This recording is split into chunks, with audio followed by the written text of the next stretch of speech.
Welcome back. All our top stories can be found on our website. That's channelstv.com and on youtube.com/channelsweb. Do visit m.channelstv.com to view us live on your mobile device. You can also download the Channels TV app for Android, iOS, and Windows phones from their respective stores. We'd also like to encourage you to please use the eyewitness feature in the Channels TV app. If you have pictures or videos you'd like to share with us, just tap the application on your device, swipe to reveal the eyewitness menu, and follow the instructions. We'd like to take a state in focus for today, and that state happens to be the great state of Kaduna in the northwestern part of the country. The governor who you just heard speaking just before the break is Malam Nasser El-Rufai. A couple of other interesting facts about Kaduna State, which you can see. Like Lord Frederick the God moving the capital, and the Ahmadu Bello University, some notable colleges and universities, the ABU University, popularly called in Zaria, Kaduna State University in Kaduna, the Nigeria Defense Academy in Kaduna, the Nigerian College of Aviation Technology in Zaria, and the City University of Technology in Kaduna.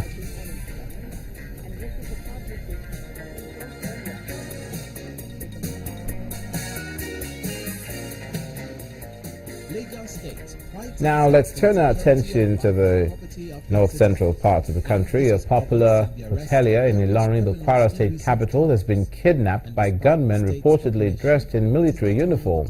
In an interview with Channels Television, the Kwara State Police Public Relations Officer confirmed the assailants stormed the Bovina Hotel, that's the name, around 6 p.m. on Tuesday and abducted the owner, popularly called Bosco.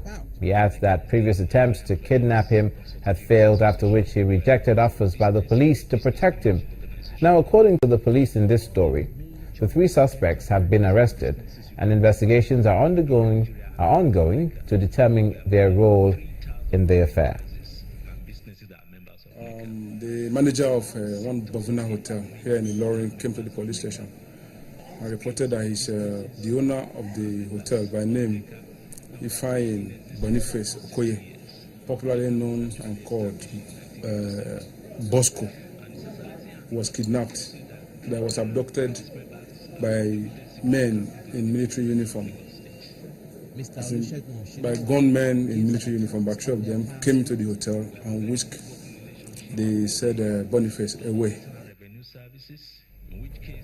Activities are beginning to pick up in all the government-owned hospitals in Osun State. Following the suspension of the over 6-month-old strike action by medical doctors, a visit by Channels Television to the State University Teaching Hospital in Osogbo, the state capital, shows doctors are back to work attending to patients. The doctors, under the aegis of the Osun State Association of Medical and Dental Officers, say the decision to suspend the strike is born out of consideration of the sufferings of the people. The decision of Osando,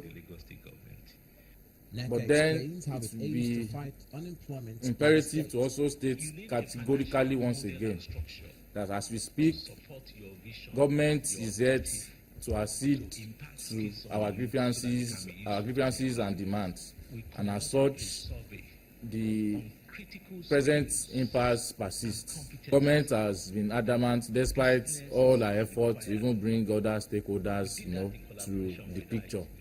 It appears that government is hell bent on frustrating doctors in Osun State, playing with the health of the people of Osun State, and we wonder what the government stands to gain by all of this. It's unfortunate that despite the economic challenges that we complain about, government has persisted in carrying out bogus constructions and all of that. Many people cannot access health care from the private hospitals, that their only hope is the government-owned health facilities. So we consider them, in order to alleviate their own suffering as well, So because of them, we have to suspend our strike. And not only that, some medical elders whom we give so much respect to, they equally begged us, they talked to us and appealed that we should suspend our action. Staying in the health sector and also in the southwest, some students of the Lagos State School of Nursing have embarked on a protest over alleged neglect of the institution by the state government. The students who visited the Lagos State House of Assembly complex asked to speak with the Speaker of the State House of Assembly. Among their complaints are the long distance between their school and venues for their clinicals and poor infrastructure in their hostels. Addressing the students, Speaker of the Lagos State House of Assembly, Mr. Mudashir Obasa, assures them that their complaints will be addressed as soon as possible. Institutional organization.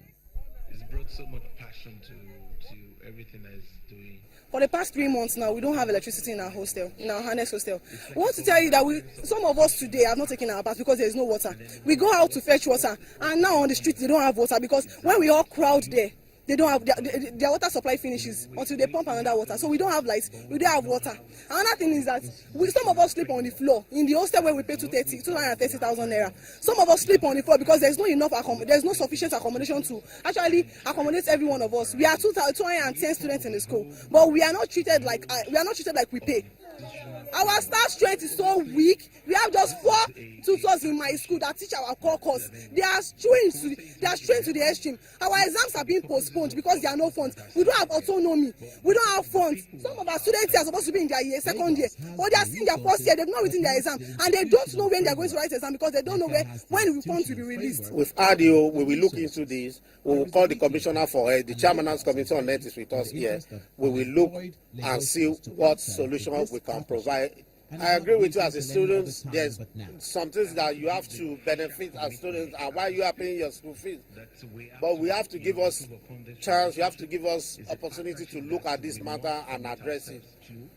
They are our students, they are our children, and we will not treat them anyhow. We are going to work on it. Now I'm getting to know about some of these things they are raising now. And the entire committee of the House was in their school. It's just because of the respect, because of the importance that we place on that particular school that made us to come. To the Federal Capital Territory, the trial of Senate President Dr. Bukola Saraki on alleged falsification of assets has resumed at the Code of Conduct Tribunal. The trial resumed with counsel to the case announcing their appearances with 89 lawyers representing the Senate President.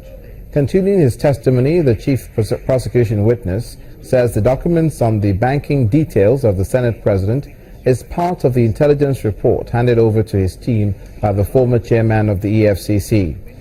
Mr. Wakwas says they demanded for transaction instruments in the accounts, including telex transfer booklets, which were all provided. The prosecution witness, Mr. Michael Wakwas, adds that the request was made for 3 personal accounts belonging to the defendant. Let's go over to the southeast now, Anambra State, where Governor Willie Obiano has promised to give even greater support for farmers now that the state is exporting vegetables to Europe. The governor made the announcement when a consortium of European Union farmer trainers visited him there in the state to brief him on the capacity building program for farmers on the exportation of perishable agricultural produce. The Europe-based agricultural experts say vegetables found in Anambra State are nutritious, and the target is to flood the European market with the rare vegetable species. Governor Willie Obiano meets with his visitors, the consortium of agricultural export experts. They are here for a training program to educate farmers about the basic requirements for exporting produce. The team, comprising experts in agricultural products exports, believe vegetables found in Anambra State are extraordinarily nutritious, and the target is to flood the European market. When the ugu arrived, I said, where does this come from? This baby ugu, I've never seen anything like this.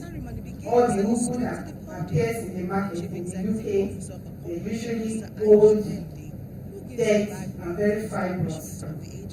My plan is to turn it into something that replaces spinach. The Google vegetable, if we're able to plug it into everywhere, which is what we're trying to do now, because another company has been doing the geomapping and everything. Let's just imagine about £10 per week. Let's stop figuring. This far will move everything to you. The Commissioner for Agriculture believes that the training will enhance the export processes the state has already started. Excellency, with your support and encouragement, that platform is fully functional and we can trace the source of our produce, geomap to the farms, and we can identify our farmers as and when we want. Governor Willie Obiano promises more support for the farmers and their trainers. I want them to identify amongst these farmers that are in cooperatives with respect to vegetables, whom we can encourage. Encourage in two ways. You know, we have a land bank, that we give out to investors. You know, that the communities have given to us that we have paid compensations on. And we'll be willing to give them massive land banks and supply them with the appropriate seedlings, improved seedlings, to enable them to achieve the best of what we're doing. The governor also urges the agricultural export experts to train the farmers on how to carry out on-the-spot evaluation of the prevailing situation in the farms to guarantee sustainability of the project. Also on the subject of development, the South Korean government has indicated an interest to partner with the Cross River State governments to boost power generation in the state. The South Korean ambassador to Nigeria, who was in the government house, Calabar, on a courtesy call to the state governor, Ben Ayade, said the partnership is to strengthen ties with Nigeria and tap from its enormous natural resource. I understand state governments of this country are trying to enhance the infrastructure of this field. So I wonder whether you need some of the participation of the Korean companies in this field, and let us know. Then we will try to find some companies who can make investments or can provide some world-class technology to your state in this field. We've got a huge Atlantic coast for us, with large volumes of water. We have fresh water coming from the Kidnapping Mountain, it's crossing the entire coast of Australia and emptying inside into the Atlantic. So for hydropower, we have a utility river with the capacity to generate 400 megawatts of hydroelectricity. We can give you all the support for your company, for your country to come invest in hydropower. Cross River State and indeed Nigeria have debt of electricity. It's an investment that you don't need a feasibility study, because once you have power, the money will come. Records also, Cross River State is the only state as recorded as the state with the highest self-compliance in terms of payment of electricity tariff. Governor of Cross River State, Mr. Ben Ayade. You're watching News Across Nigeria, and when we come back, sanitation in River State. Don't go away.